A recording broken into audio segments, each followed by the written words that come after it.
La prise de parole en public constitue pour beaucoup d'orateurs une cause importante de stress. Qu'il s'agisse d'une intervention face à une audience professionnelle, d'une interview par un journaliste ou un blogueur, d'enregistrement vidéo pour le web, ou bien encore de rencontres avec le grand public, la tâche paraît d'autant plus ardue, voire anxiogène, que l'enjeu est fort. Nous allons découvrir pourquoi la prise de parole en public est souvent vécue comme une expérience stressante. Quelles sont les différentes composantes d'un média training? Qui sont les professionnels de ce secteur? Et bien sûr, quelles sont les clés du succès d'un média training efficace et réussi? Alors tout d'abord, quels sont les enjeux de la prise de parole en public qui font que pour certains cette expérience est particulièrement délicate? Il y a des raisons objectives tout d'abord. Dans un exercice qui se danse à deux entre l'orateur et le public, il n'est pas possible de tout contrôler. Lorsque l'enjeu implique un journaliste, celui-ci a toute liberté pour exercer son métier comme il l'entend. Lui revient notamment le choix de l'angle éditorial et le libre choix du montage des séquences et des commentaires. Il y a, dans les raisons objectives, un enjeu d'image pour soi et pour l'organisation que l'orateur représente. Son interview, son enregistrement, sa prise de parole en public, si elle est mémorisée, va contribuer à nourrir son empreinte médiatique. À côté de ces raisons objectives, il y a des raisons subjectives. Nous avons en effet tendance à réagir non pas à la réalité, à l'enjeu, mais à notre perception de la réalité. Si par exemple, je me représente qu'un mot non adéquat, non approprié risque d'avoir des conséquences tout à fait néfastes lors d'une prise de parole en public, évidemment, je vais vivre cette expérience comme dangereuse, risquée, voire stressante. La prise de parole en public renvoie également à l'image de soi et à son interaction avec le monde. Aux questions personnelles s'ajoute un trait culturel dans certains pays, comme la France, où dès l'école, le fait de prendre la parole en public est considéré comme une prise de risque. Pourquoi? Parce qu'au moment où on lève la main pour parler dans cette éducation traditionnelle, eh bien, cela est synonyme de notation, de jugement, d'examen. Donc la prise de parole en public est vécue comme une prise de risque. L'entraînement, qui est souvent appelé média training, y compris lorsqu'aucun média n'est impliqué, est donc particulièrement utile. Nous allons découvrir qu'il n'y a pas un, mais des média training. Parler avec une efficacité maximale, développer sa pensée et convaincre avec aisance, avoir du charisme, intervenir dans des contextes délicats, nécessite la mise en œuvre simultanée de ressources diverses. Et les média training seront d'autant plus différents qu'ils mettront l'accent sur des volets spécifiques de l'entraînement. Et puis bien sûr, les contextes de prise de parole sont aussi très variés et vont conditionner techniquement le média training. Intervenir devant 500 personnes en convention ou répondre aux questions d'un journaliste sur un plateau télé mobilise évidemment des savoir-faire bien spécifiques. Nous allons distinguer maintenant 5 volets du média training, qui correspondent en fait à 5 champs de compétences bien distincts. Le premier est celui de comprendre l'environnement médiatique et le fonctionnement des médias. Il est en effet essentiel de comprendre qui sont les journalistes, quel est leur mode de pensée, leur métier et leurs réflexes professionnels. Comprendre que ce qui intéresse un journaliste, et donc son public, n'est pas forcément ce que l'orateur souhaite communiquer ou raconter sur lui-même, sur son organisation ou sur son activité. Comprendre les dynamiques médiatiques est aussi comprendre les phénomènes d'amplification dans les médias et les réseaux sociaux. Qu'est-ce qui constitue un scoop? Et qu'est-ce qui est susceptible d'être relayé? Le deuxième champ d'intervention du média training est celui de la construction du message. C'est toute la phase rédactionnelle, la phase éditoriale. Il s'agit de savoir construire son message clé, de développer une accroche qui captera l'attention du public, de développer un argumentaire convaincant, de faciliter la mémorisation et bien sûr de faciliter la reprise éventuelle par les médias. C'est aussi de savoir former et construire un message qui en termes de format soit compatible avec les formats des différents médias. En particulier, c'est savoir adapter un message pour l'oral et savoir le faire passer de l'écrit à l'oral. Les règles de l'oral sont bien spécifiques. Troisième champ est celui de l'expression orale proprement dite. Quelles sont les techniques d'expression orale? L'articulation, le rythme, la voix, la respiration. Et puis, c'est aussi dans ce champ un travail sur le non-verbal, sur la posture corporelle et sur la gestuelle. Quatrième champ est celui de l'entraînement à des formats ou des techniques particulières. Dans les formats, on peut distinguer classiquement la déclaration unilatérale, l'interview, les jeux de questions-réponses, le débat ou les situations de crise.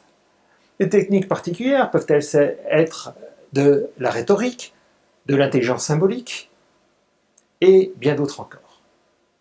Le cinquième point est un point important, c'est celui du média coaching. Il s'agit de l'ensemble des techniques et des outils qui permettent de gérer son émotion et son stress, d'être à l'aise, concentré ou détendu, et puis bien sûr de travailler la relation avec l'intervieweur, avec le public, afin d'établir une relation fluide et efficace avec l'ensemble de ses interlocuteurs. Partie intégrante du média coaching, le travail de posture, la construction de son image et bien sûr le développement de son charisme.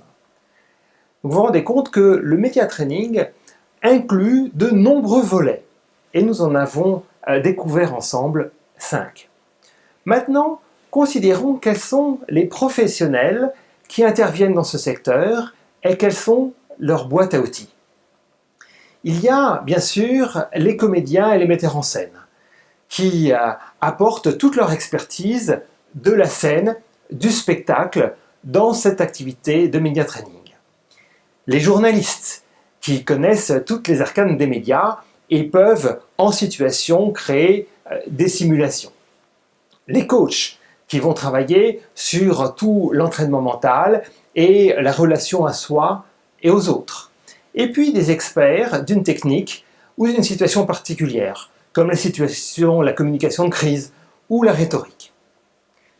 Ces professionnels vont utiliser une palette d'outils très variés, comme le théâtre et les arts de la scène, les techniques et les approches psychocorporelles, la sophrologie, l'énergétique, la technesthésie, qui est l'inclusion et l'incarnation de la structure du langage, les joutes oratoires et bien sûr le coaching.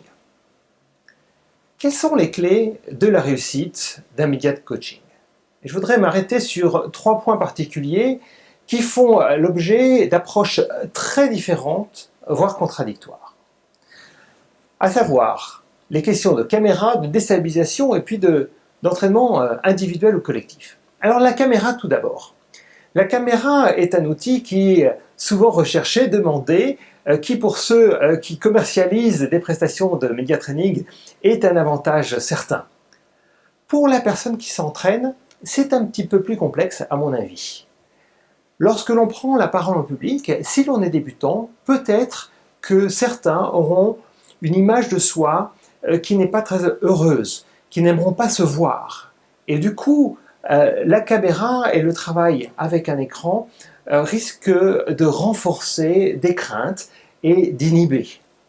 Pour des professionnels qui ont déjà l'expérience, la caméra et ce travail-là va permettre d'affiner de manière technique très précise.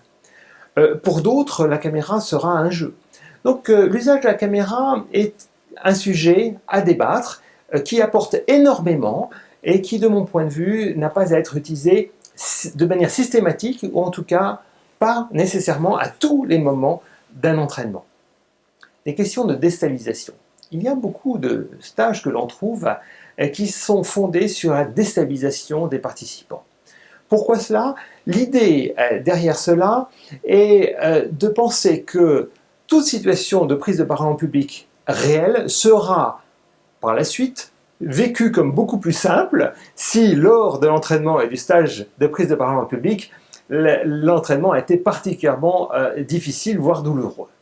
Je me porte en faux par rapport à ce type d'approche. Les déstabilisations, en particulier dans des situations collectives, font que des personnes peuvent, pour prendre une expression chinoise, perdre la face vis-à-vis de leurs collègues, cela crée des micro-traumatismes qui font que peut-être techniquement les personnes seront aguerries et trouveront pendant 1 mois ou 2 mois les situations réelles faciles par rapport à ce qu'ils ont vécu pendant l'entraînement. Et en même temps, d'une part, d'un point de vue humain, cela crée encore une fois des micro-traumatismes, et d'autre part, cela va provoquer une fuite par rapport à la prise de parole en public, un évitement, et ce sont des personnes que je peux rencontrer qui vont éviter les situations de prise de parole en public. Donc pour moi, la déstabilisation est tout à fait non souhaitable et contre-productive. Enfin, les questions d'accompagnement et d'entraînement, média training individuel ou collectif, les deux ont des avantages. En individuel, cela permet évidemment du sur-mesure, d'adapter exactement à la situation qui va être vécue par la personne accompagnée. En collectif, cela permet d'avoir une partie du public, des participants qui jouent le rôle du public, justement. Et donc d'être également plus en condition. Cela permet aussi aux différents participants d'apprendre des commentaires et des progressions des uns des autres. En fait, une des clés de la réussite, qui souvent est omise dans les programmes et dans les parcours de média training, c'est celle du suivi. Qu'après l'entraînement, il y ait des mises en pratique et il y ait des temps de rappel, sous toute forme, que ce soit de nouveaux stages de formation séminaire, que ce soit des codages d'enregistrement vidéo, toute forme de suivi, c'est là où les différents apprentissages vont pouvoir s'inscrire dans la durée. En conclusion, il y a de multiples façons, comme vous avez pu le constater, d'organiser et de concevoir un média training. Ce qui me paraît essentiel, les conditions fondamentales de la réussite, c'est la construction sur mesure du média training qui soit adapté aux enjeux de la situation, des organisations et bien sûr aux personnes.